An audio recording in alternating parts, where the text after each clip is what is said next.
इकट्ठा हैं और एक साथ एक मंच पे एक दरी पे बैठी हैं, ये बहुत खुशी की बात है। देखिए, चाहे वो संविदा हो, चाहे आउटसोर्सिंग हो, चाहे परमानेंट हो, सबकी दर्द एक ही है। हमारी देखिए, हमारी कमजोरी इतनी ज्यादा लोग पकड़ लिए हैं यहाँ से मुख्यमंत्री और शासन तक कि हम लोग को जितना भी बोझ दे रहे हैं, हम लोग कुछ बोलते नहीं है, करते जा रहे हैं।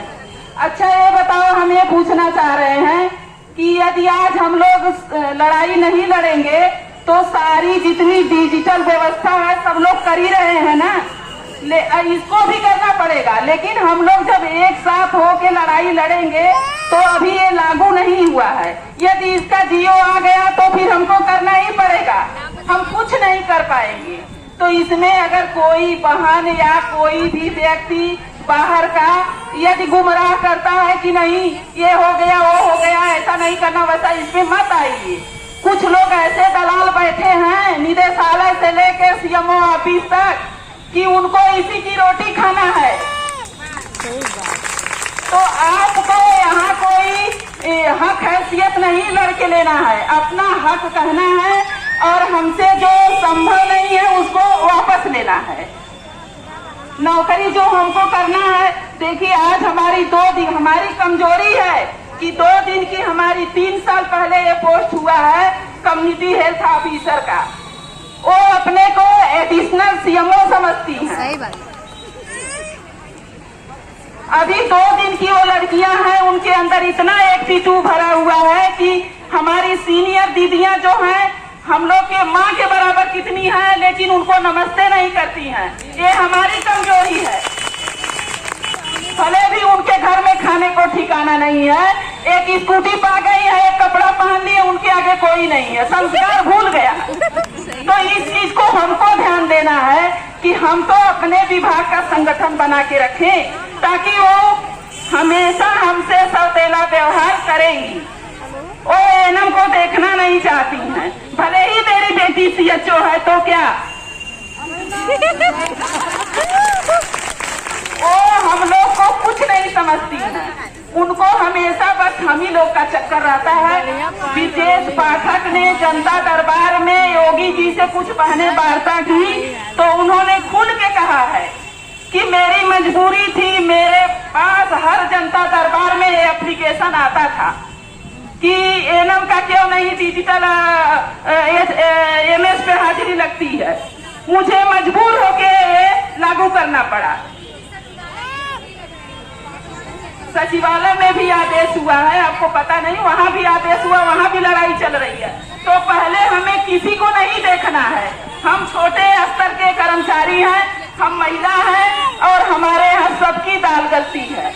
यहाँ तक कि ये मॉनिटर जो है हमसे उनका कोई समझो कि कंपेयर ही नहीं है, लेकिन अपनी वाहवाही लेने के लिए डीएचएस की मीटिंग में पसीना उतान करते हैं मेरी कमजोरी, ये नहीं हुआ, वो नहीं हुआ, वो नहीं हुआ, वो नहीं हुआ।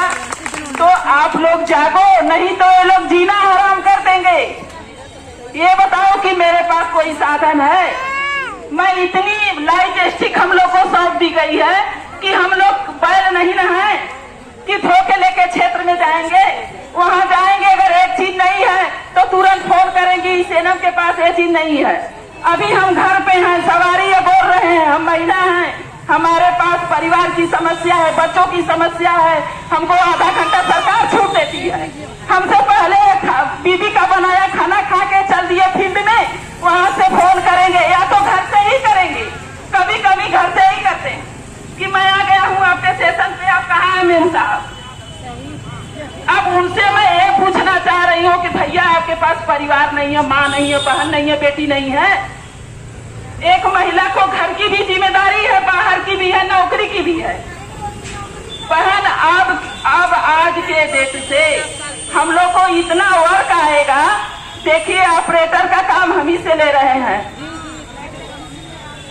हम लोग का जो जियो ये एनएम का विभाग जो है आज नहीं पैदा हुआ है, ये सदियों का है, जब से स्वास्थ्य विभाग है, जब से रामा राज रहा होगा तब कोई डिजिटल व्यवस्था नहीं थी। हमको जो करना था वही हम हाथ से करना था। अब आज डिजिटल व्यवस्था हुई,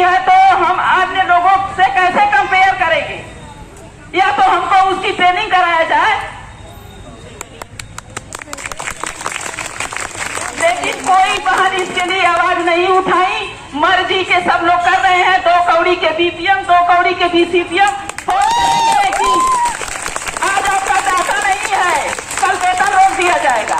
ये हमारी कमजोरी है। यदि आप लोग मजबूत नहीं होंगी तो खून के आंसू ये लोग बहाएंगे। आज हम अपनी दर्द सीएमओ साहब से कहने आए हैं कि जितना भी लोड दे दिया गया है, एनम एक स्वास्थ्य विभाग की रीढ़ की हड्डी है। और श्रीमान आप ध्यान से इसको, ठंडे दिमाग से इस बात को सोचिए कि एक फील्ड वर्कर को सेंटर से हाजिरी लगा के फिर सेंटर पे लौट के हाजिरी लगाना मुनासिब है? हमारे योगी जी कहते हैं कि बेटी बचाओ बेटी पढ़ाओ। उधर बेटी फील्ड में उनको साधन नहीं है, सवारी नहीं है, अनेकों तरह के गुंडों बदमाशों से निपटना पड़ता है, पठानों से, पियकड़ों से। वो कैसे फील्ड की नौकरी करती है वही जानती है।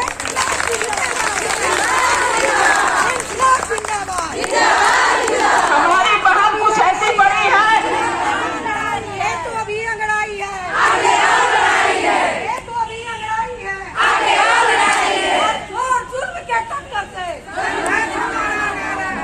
जोर जुल्म के टक्कर से, जब जिसका अब तक खून न खौला, जिसका अब तक खून न खौला, जो संगठन के काम न आए, वो व्यर्थ जवानी है।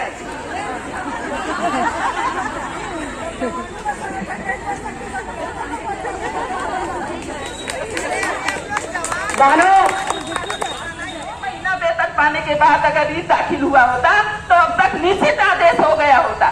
शासन जो है संविधान नहीं काट सकता है, लेकिन आप ही लोग कमजोर हो गई। जो कि लड़ाई लेट हुई तो लेट चल रहा है, अब उसको तो होना ही है, चाहे जब हो उनको एरिया देना पड़ेगा। लेकिन जब जागेगी तब ये नहीं कि आप किसी और के बात में आके उनकी सुनिए, किसी और की बात में आके उनकी सुनिए, ऐसे नहीं होगा। जो लड़ाई सत्य है उसमें एक होके लड़ना पड़ेगा। जो बहन अगर इच्छुक होगी तो अब जो हम लोग बहुत पुराने हो चुके हैं, अब हम लोग का बल घट रहा है, उसको साफ से माला पहना दिया जाएगा। जब तक रहेंगे तब तक लड़ेंगे आपके साथ। देखिए ये हमारी बहन, इनकी क्या महानता कहा जाए कि रिटायरमेंट कर्मचारी अपना जो नजर नहीं पलट के ताकता है। बहुत बहनें रिटायर हुई, लेकिन जब बुलाइए तब ये आती हैं। आप लोग नौकरी में है नहीं आती। ये अपना कीमती डेली जो है अपना प्रैक्टिस चलाती है, लेकिन अपना नुकसान करके आती है। इसीलिए हम लोग से इनको लगाव है। तो आप लोग यदि एक बन के रहेंगी तो आप लोग के लिए हम लोग आएंगे। पुराने लोगों से संघर्ष पूछिए, किसी के बहकावे में कतई मत आइए। यदि नहीं समझ में आ रहा तो किसी बहन से पूछ लीजिए। इतना ब्लैकमेल होगा, इतना ब्लैकमेल होगा कि आप समझ नहीं पाएंगे। सीएचओ को तो मुंह तोड़ जवाब दिया जाएगा। बस मेरी मांग पूरी हो जाने दीजिए। वो 2 दिन की लवंडियों को हम लोग सबक सिखा देंगे कि वो डिजिटल व्यवस्था जब उनकी वो पैदा ही नहीं हुई थी, 3 साल पहले उनकी नियुक्ति नई पोस्ट लागू हुई है, वो हमसे क्या कंपेयर कर रही है। 2 दिन की लवंडी हम लोग सदियों के कर्मचारी हैं, हमारा वर्क उनसे क्या कंपेयर है। ये हमारी कमजोरी है, हमारी संगति तो हमसे कामती है।